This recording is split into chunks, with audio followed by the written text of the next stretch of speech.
αυτό εδώ είναι, τη λένε passion fruit, τη λέμε εμείς παρτσίτα.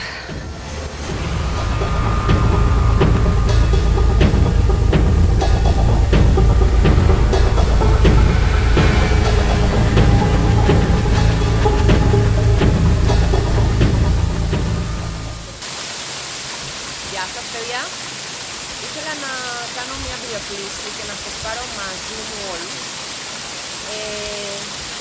για να κάνετε αυτή την εκδρομή μαζί μου, αλλά αυτή δεν έχει σήμα εδώ, έτσι αποφάσισα να κάνω αυτό το βίντεο, να δείτε αυτό το μέρος.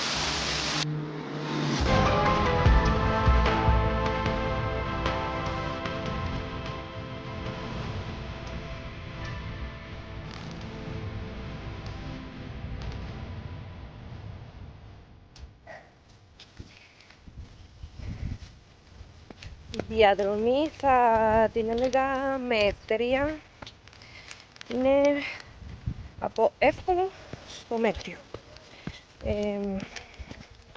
Εξαρτάται από τη φυσική σου κατάσταση.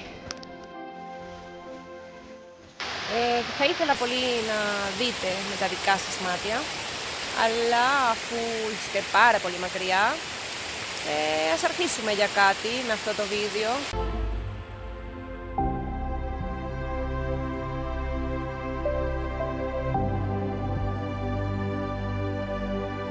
Τώρα τα παιδιά που ήρθαν μαζί μου θα κατέβουν από αυτό το βράχος εδώ απέναντί μου με ράπελ.